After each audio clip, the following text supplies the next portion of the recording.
سیری transmission میں ایک بار پھر خوش آمدید ضیاء اللہ شاہ بخاری صاحب. ہم کہتے ہیں کہ انسان نے اللہ کے احکامات کو نظر انداز کر دیا، جس کی وجہ سے آج معاشرہ ہمارا اس بو حالی کا شکار ہے.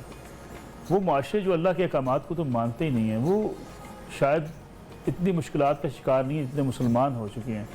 اس لحاظ سے اللہ کا کرم ان کے اوپر تو جاری و ساری ہے. پہلی تو بات یہ ہے کہ کون سا ایسا معاشرہ ہے دنیا کا کہ جس نے اللہ تعالیٰ کے پسندیدہ اعمال و افعال کو چھوڑا ہو اور اس نے ترقی کی ہو. وہ چاہے اللہ کے احکام دین کے نام پہ مار رہے ہوں یا انہیں اپنی انسانیت کے نام پر، اپنی عقل کے نام پر، اپنی ریسرچ کے نام پر، اپنے علم کے نام پر، وہ سب اللہ تعالیٰ کے پسندیدہ سسٹم ہے.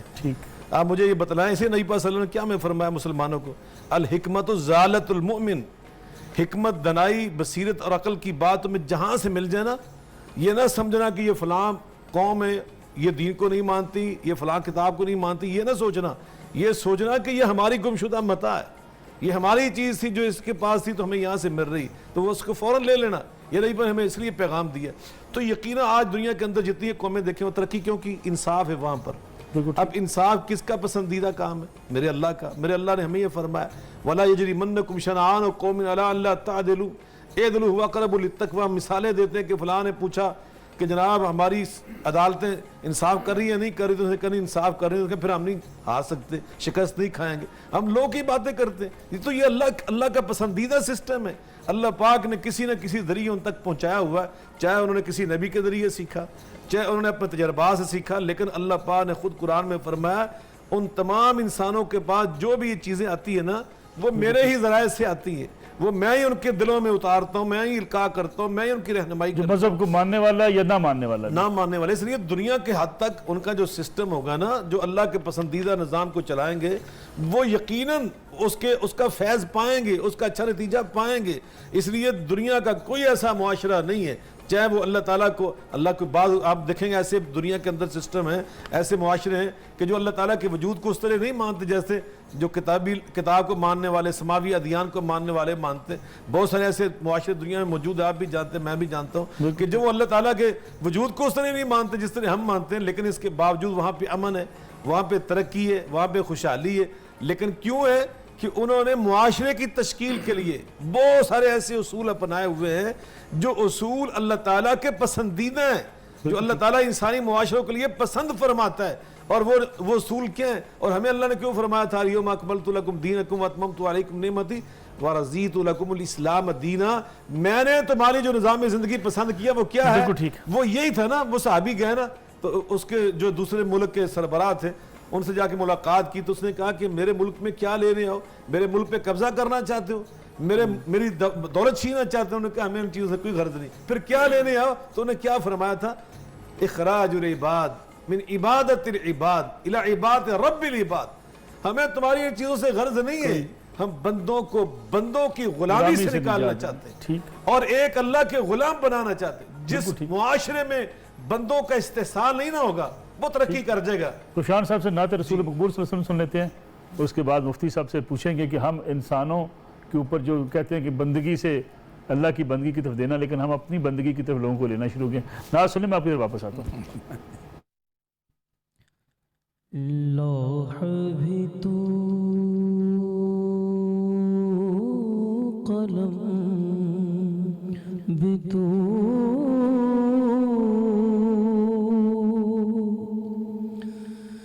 تیرا وجود الکتاب.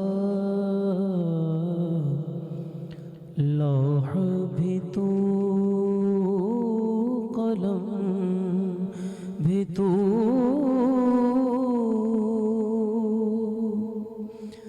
تیرا وجود الکتاب.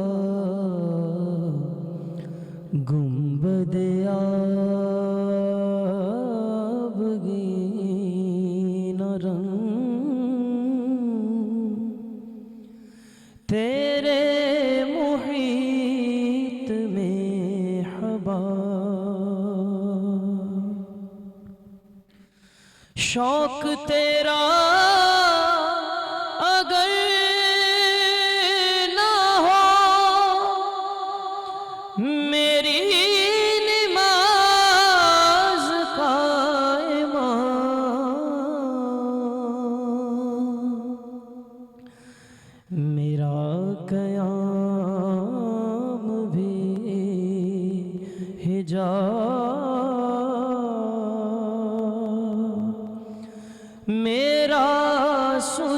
وجود بھی حجاب،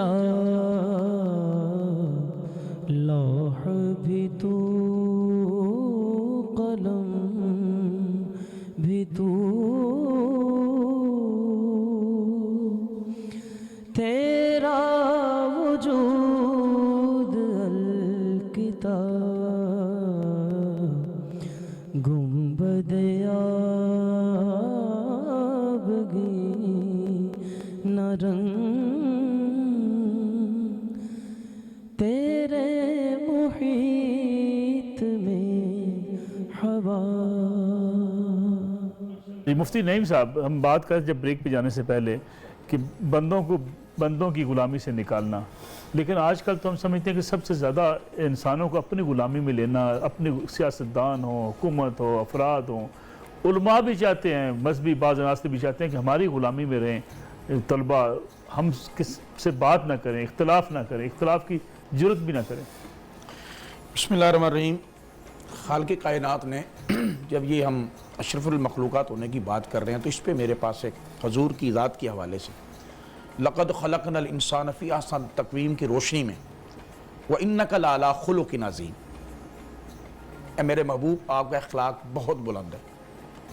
ہزاروں بندے، ہزاروں نہیں لاکھوں لاتعداد ہستیاں جن کے غلام ہیں، وہ آقا کریم صلی اللہ علیہ وسلم اپنے صحابہ کرام سے بھی مشورہ فرماتے ہیں۔ اب جو آپ بات فرما رہے ہیں اس پہ آ جاتے ہیں ہم اس روشنی میں کہ بندے جو ہیں بندوں کے غلام اپنی غلامی سے باہر نہیں نکلنے دے رہے۔ نبی پاک صلی اللہ علیہ وسلم نے مَن لَمْ يُوَقِّرْ كَبِيرَنَا وَلَمْ يَرْحَمْ صَغِيرَنَا فَلَيْسَ مِنَّا، جو ہمارے بڑوں کی عزت نہ کرے، چھوٹوں پر پیار نہ کرے، وہ ہماری امت سے نہیں۔ اور تیسری حدیث ہے مَن يُحْرِمُ الرِّفْقَ يُحْرِمُ الْخَيْرَ كُلُّهُ، جو بندہ نرمی سے خالی ہو جاتا ہے وہ اللہ کی خیر سے خالی ہو جاتا ہے۔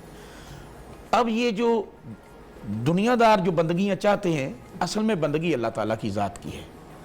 ہم اندر کے مسلمان نہیں ہیں، باہر کے مسلمان ہیں۔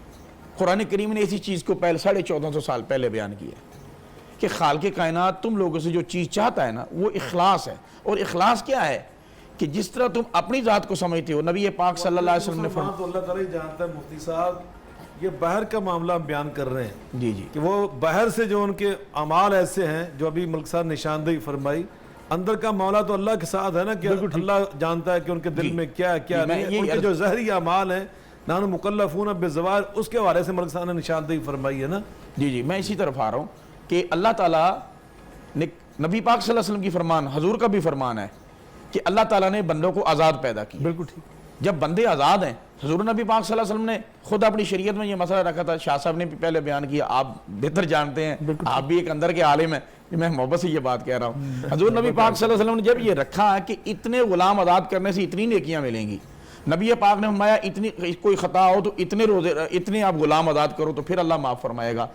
جس اسلام کی بنیادی غلامی سے آزاد کرانا ہے، اس اسلام کے ماننے والے اگر بندوں کو غلام کرے تو اس کا مطلب یہ ہے کہ وہ اپنے آقا کی راہ پر نہیں ہے۔ بالکل ٹھیک۔ اور وہ آقا کی راہ پر وہی ہیں۔ صحابہ کرام کی زندگی کو دیکھیں، بالکل ٹھیک۔ نبی پاک صلی اللہ علیہ وسلم نے ان کو غلامی کے طوق سے آزاد کیا، نبی پاک صلی اللہ علیہ وسلم نے برادریوں کے طوق سے آزاد کیا، نبی پاک صلی اللہ علیہ وسلم، میں یہاں یہ کہوں گا کہ انسانیت کے ایک دائرے میں لا کر سرکار دو عالم صلی اللہ علیہ وسلم نے ان کو تمام غلامیوں سے آزاد کر دیا۔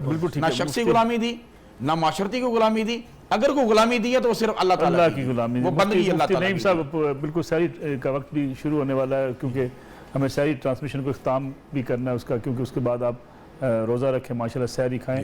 اسد کچھ سب سے نعت رسول مقبول سنتے ہیں اور اس کے بعد پھر آپ سحری کریں اور انشاءاللہ کل آپ سے پھر دوبارہ ملاقات ہوگی۔ الہی تیری دل کی ترجمانی کہاں سے لاؤں، سچی دل کی ترجمانی، الہی تیری چوکھٹ پر بھکاری بن کے آیا ہوں، سراپا فقر ہوں، عجز و ندامت ساتھ لایا ہوں، الہی تیری چوکھٹ پر بھکاری بن کے آیا ہوں، سراپا فقر ہوں۔